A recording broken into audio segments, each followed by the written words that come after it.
Hey, thanks for joining me on another episode of Electrical Theology Esoteric Life Coaching. I'm your host, Charles, and today we're going to be continuing with the hierarchy, or what comes after the hierarchy, or then after God, and then God in the seven frequencies. So, for those who have been joining our series, if not, you can go back to a couple of the other episodes. I think it was back on episode 4, or sermon 4. Check back there about this, Shambhala, hierarchy, God, and the seven frequencies, or the seven consciousnesses. And today we're going to be talking more, or beginning to talk more about when God, not the anthropomorphic male or female or neutral God or animus God. This is a electrical definition we're given to energy or ions. So God is in this form pure electricity or energy. And once that, and it's capital that, once that became and reduced down into God form, which is electrical, became sentient and therefore the creator, and it began to create. So what it created was these seven frequencies, and that's what we'll be touching on today a little bit, guys. And it'll help us understand what your life, what the plan in your life is, and what path should you take in this life. So we're definitely going to be putting how to put your life in order with that path and plan. All right. You don't have a path or plan if you're confused. I understand. Many times in my life, I didn't know what to do, where to go. I just went with my gut, went with my heart, went with my mind, tapped into my intuition, my higher self, my higher arcing self, and just listened. And when I'm listening, there's no noise. I'm not expecting a verbal voice to come back to me. And when I'm in this space between words are just noise. What comes out of that and down into the hierarchy and the seven consciousnesses and into our realm, the natural realm, there's a lot of noise, and it's just frequencies going off.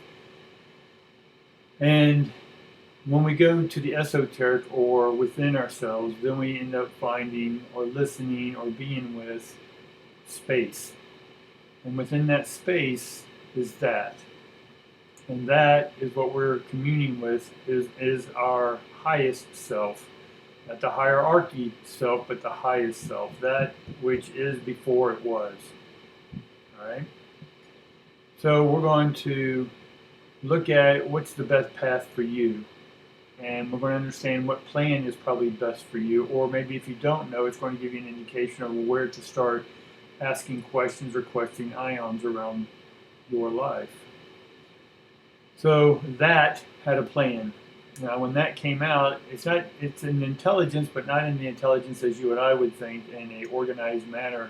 Because before it became organized, it was unorganized. But organization is still a form, but a unformed. This is more Taoism. If you're not familiar with that, look that up.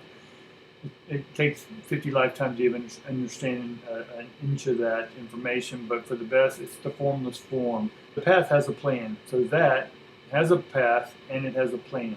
So when it comes out, it has a path, and that path keeps developing into a plan. And so that plan has a path. So the path that we're going to touch on today, that's created out of this Shambhala hierarchy and then God then creates seven frequencies, what we know is the visible light spectrum and more, but us humans only live in the visible light spectrum between red and violet, which all have numbers to them, mathematical computation, scientific numbers, 7 times 10 to the negative 7 or something, but we're not going to get all left brainy on this. I want you all to sort of understand the path and the plan according to your life, what you want to do.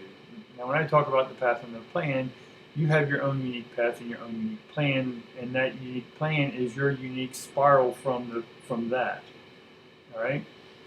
So God then created. Again, this is the non-anthropomorphic. It's not a supreme being in the sense of a religion. This is not a being in itself. It's a conglomeration of electricity that, as it harnessed its own power, it became sentient of itself.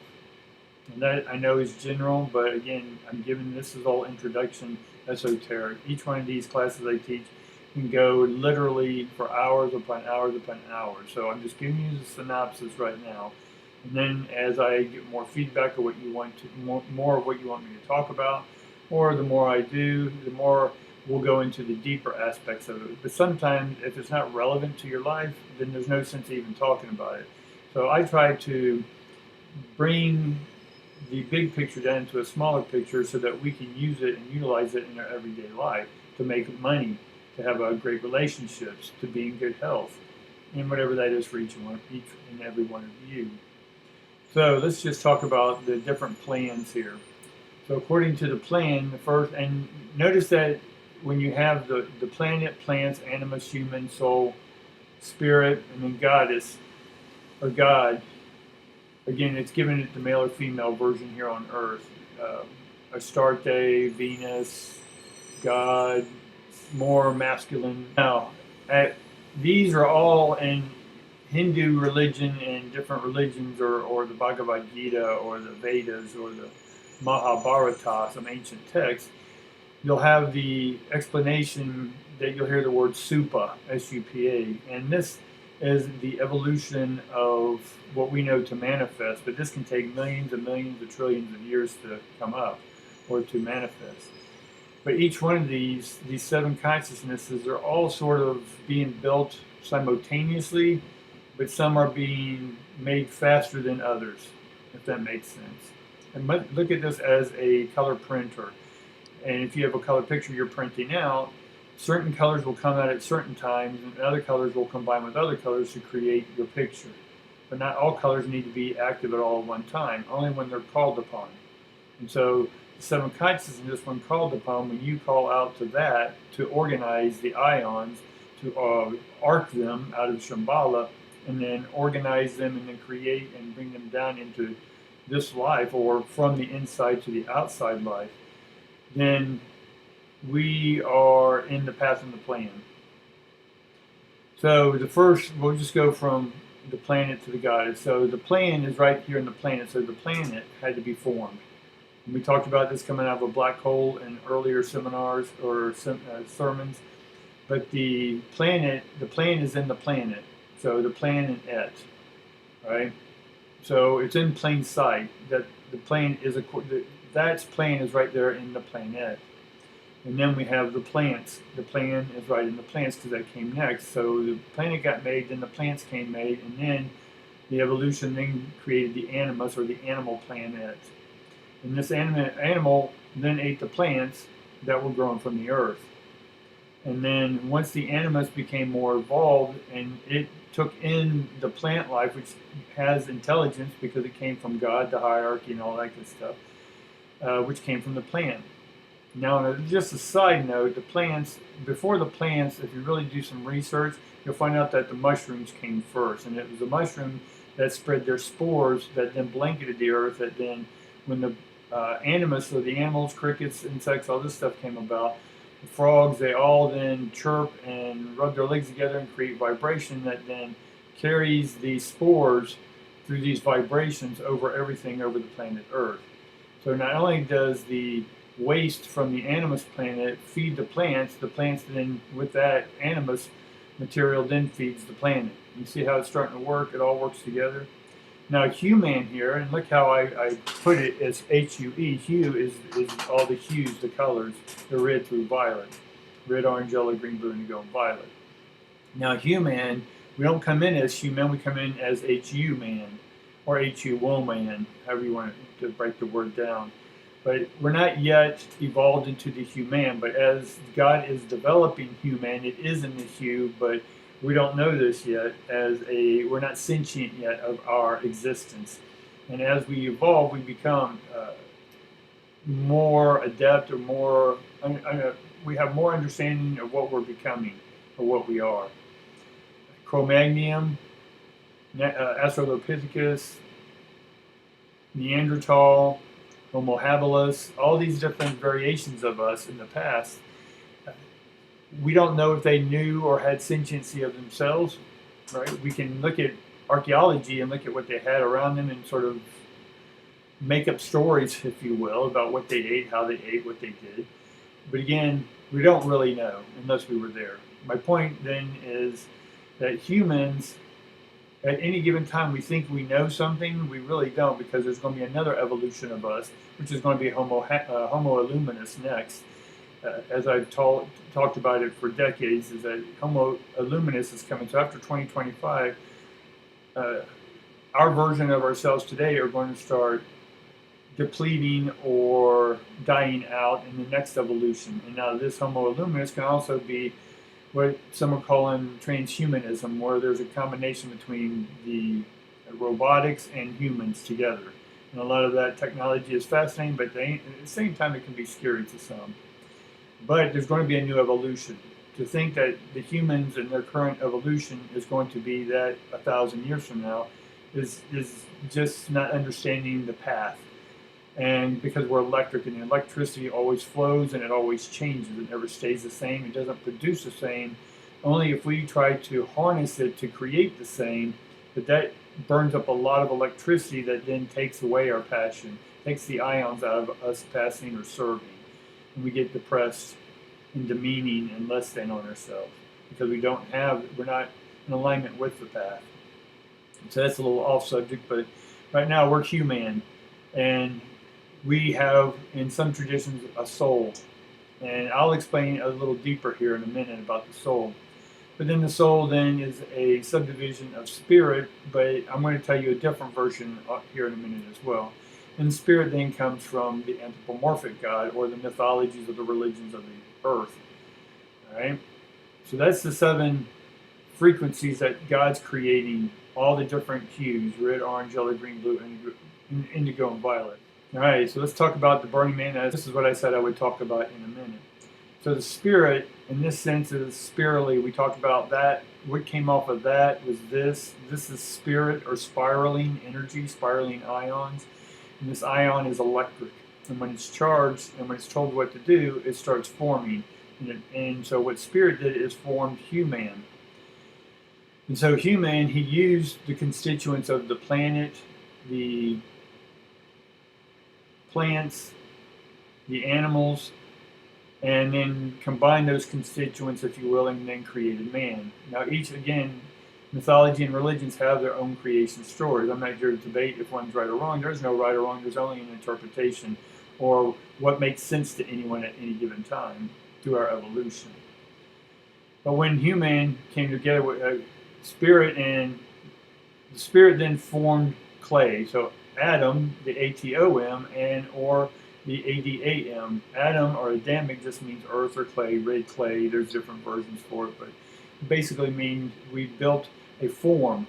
And so the unformed built a form out of the constituents of the earth, and then took that and formed man. So even in Abrahamic religions, God spat into the clay, formed Adam, and then breathed life into his nostrils and gave him life.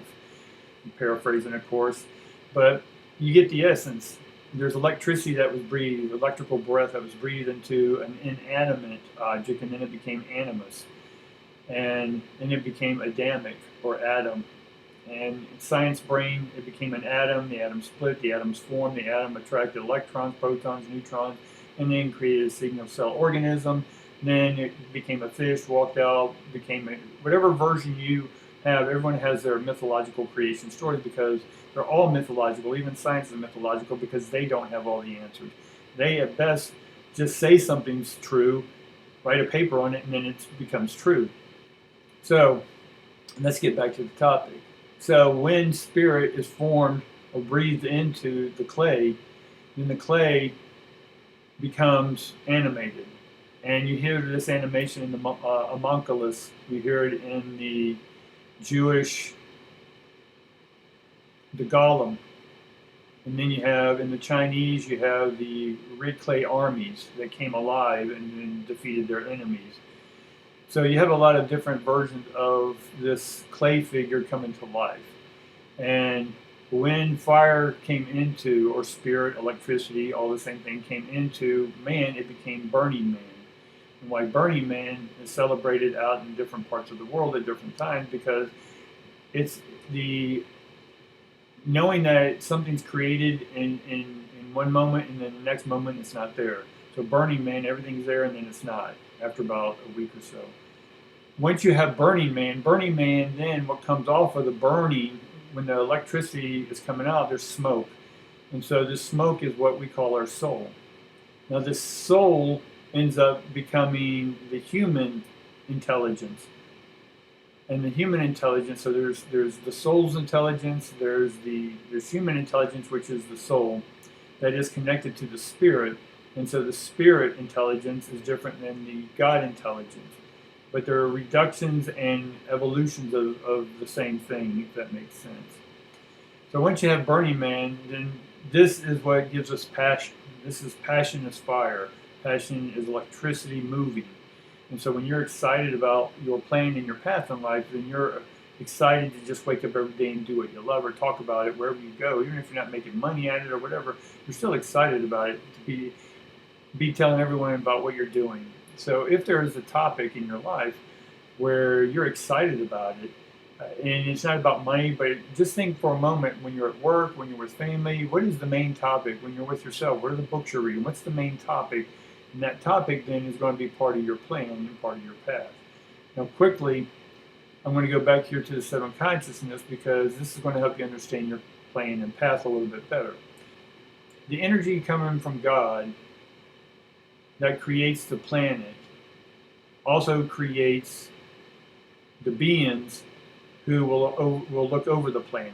And so people who want to save the planet, people who want to have their theories about the planet, even though it's billions of years old and we don't even know that for sure, but people think they know what's best for the planet, but these people are going to be talking about the planet, trying to save the planet, trying to help the planet. But if you really put it into perspective, one little human, a whole group of us human, even 8 billion humans, if we all agreed on the planet still has its own agenda. It has its own consciousness. God created the planet. Not necessarily for man, but He created the planet for the planet's sake. But anyway, consciously, there are people who want to take care of the planet. So your plan and path is about the planet. And that could be a farmer, a gardener, someone who wants to build table-to-farm restaurants, right? You love growing things. So on the opposite side of trying to save something, you like to reuse what's here. You like to use what's been given to us freely. You like to recycle those things. You like to reuse those things. Those are planet people. And now keep in mind that we all have all seven in us, but we have a lot of us have a dominant one that we're more geared toward helping other people with, or assisting, or supporting, or serving. So then we have the planet, or the plants. So now you have your plant people who really want to grow what's on the planet. And so the plants, the bees, which are going to be animals together, but the plants, and they're growing plants and gardens, not necessarily vegetables and stuff like that, but it is part of that. But people who like to deal with plants. These people are going to create gardens, study horticulture, all that good stuff. And then you have the animal people and the people who love to take care of animals. They look at animals as an equal or a child, or doctors who want to take care of animals. These people are going to be in the animal kingdom. They're focused then. If you didn't know before and you love animals and you do everything with animals, then that may be your focus. That may be part of your plan. So if you start questioning those ions and saying, am I part of this? Is this my plan? Then you'll get those answers immediately. So human is people who take care of human. Again, this could be doctors, shamans, anyone who takes care of the physical body for the most part. This isn't so much about the soul or the spirit. This is more about the human, taking care of humans, caretakers, caregivers, care sharers, so forth, nurses, doctors, so on and so forth. Now, the next group is the soul. Now, the soul, these people are helping people. For those who understanding and awareness goes beyond just the flesh bag or the ape suit, and want to know what's beyond, or what made this flesh suit, or what's making the flesh suit work, not just the electrical part, but from the intrinsic soul's intelligence. And so they deal in the soul. That these people become preachers, priests, again, shamans, counselors, so on and so forth. The spirit people, they work more in the spirit realms, and this could be everything from nature spirits, but nature is going to be more on the plant side of things. But this deals more with um, other planets, other entities, other beings. Um, this can also deal with what people title angels or demons or any of these principalities. And it does deal a lot on the electrical realms as well. So here I delved for a long time as a soul mechanic, and now I do more of electrical theology. It's sort of the same thing, but you can be a soul mechanic, a soul chemist, or a soul electrician. And now I'm choosing, or I've evolved to where I'm now the electrical soul, the electrical mechanic, the electrical chemist, and the electrical electrician, if I can say it that way. Again, words get in the way sometimes, but we don't do a lot of words in the electrical realm. We're just tapping into the afterlives, or they're not really afterlives in my world. They're just all worlds at one time. They're just different dimensions. Again, diamonds, ions. And so we're able to communicate on the frequencies because it's just wavelengths. All right, and in the God realm are those who sort of worship or place specific attention to deities, or have those deities, they believe that these deities can tell them what to do. And they look for these deities for guidance and knowledge, and for someone to say, hey, just tell me what to do. Again, this is just a really quick, myopic description of these things, but hopefully that gives you some direction, maybe what your path or your plan is in this life. So if you can hone it in on one of these seven, you're probably one of these sevens or a group of these sevens. So take a close look at that, and then if you have any comments, questions, definitely go ahead and comment below. All right, so let's get back to Burning Man. So the Burning Man, so by keeping our fires burning, if you are, our passion about life and people and places and things and the planet and plants and so forth burning, the moment you're not burning, then you're not passionate, which means you're not in your plan, which means you could be evolving to the next level. And each level is neither better or worse. Each one has the same incremental constituents to get you to the one path, which is back to God, and then back to the hierarchy. So our consciousness, once we open up and see things from a broader perspective, then we have access back to our God self, our creator self.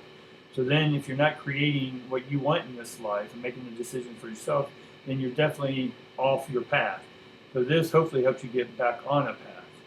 Cool? All right. So Earth human, HU human, eventually ties into human, Hue being all the colors of the rainbow again. But when we're first created, we're sort of ignorant, if you will. We ignore a lot of the signs. So hue, you'll see hue in a lot of religions, Polynesian religions, Hawaiian religions, stuff like that. Lemuria, Mu, you'll see a lot of the hue, the Huna religions. You'll hear a lot of those terminologies in that, in their religion or their mythology. But human is the electrical man, or the burning man, if you will. So the path, once you are on the path and you are in your right path, right? It's not opposite of wrong. It's your path. It vibrates with you. It's harmonious with you. It makes sense to you. We may not know all the steps, but we do know that it's our path, and the more we stay with it, the more our path will be developed and evolved. But as we do develop and evolve, then we become an empath. So we're on the path, and now we become an empath. We adapt to higher frequencies because we've opened up to the higher frequencies. But there's more than just the human man. And then, so we also, because of empath, we end up with empathy. And so we have feelings, we can feel other people's energy and discern between what's our energy and what's their energy. And that's being a true empath, is that you don't mingle the two. You know exactly when someone else's energy comes into yours because you know what your energy is. And then sympathy. Sympathy, or the sympath. The sympathy is just understanding other people's energies. It doesn't mean we'll know them, but it means that we understand that their frequency is either animal, plant, planet, so on and so forth. So it gives us more understanding and awareness of where other people's frequencies are emanating from. So then, because of that, and our adaptation to other people's frequency through sympathy and empathy, then we're able to telecommunicate or telepath with them. We can tell what their path is. So we can communicate back and forth without speaking. We just vibratorily know what's best for each other in that moment, right? And individually. And so the path leads eventually to enlightenment, which is just deep understanding, deep awareness, deep empathy, deep sympathy. So it's no longer superficial in the outside exoteric world. The deep is the internal esoteric world, and that's where we are on our path now. So hopefully this gives you a little help to maybe understand the hierarchy and the Shambhala. Hopefully broken those down enough. If there's any of those that you want more information about, just leave me a comment. I'll talk more about those on a later episode. But we're going to start, once we understand this, now we're going to get into the grids of the path. Just like if we were to set out on an archaeology site, we would set up a grid, or a search pattern, we'd set up a grid with alphanumeric numbers so we know where something is. We can categorize it and look at it. But that's organization. And so to help your organs in your body produce more electricity, or to take in proper electricity, then we're going to get organized. So having the understanding of the path will lead us to more, or what I will be able to do with you is to start now dealing with more of the behavioral changes, the behavior modifications, looking at yourself from different aspects. What are your passions in life? All right.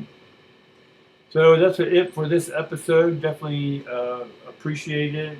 You know, I value each and every one of you who are coming here. I love each and every one of you for having the wherewithal, the inner peace to seek more than what you are. And hopefully this information is giving you a little more information. So until next time, guys, thanks.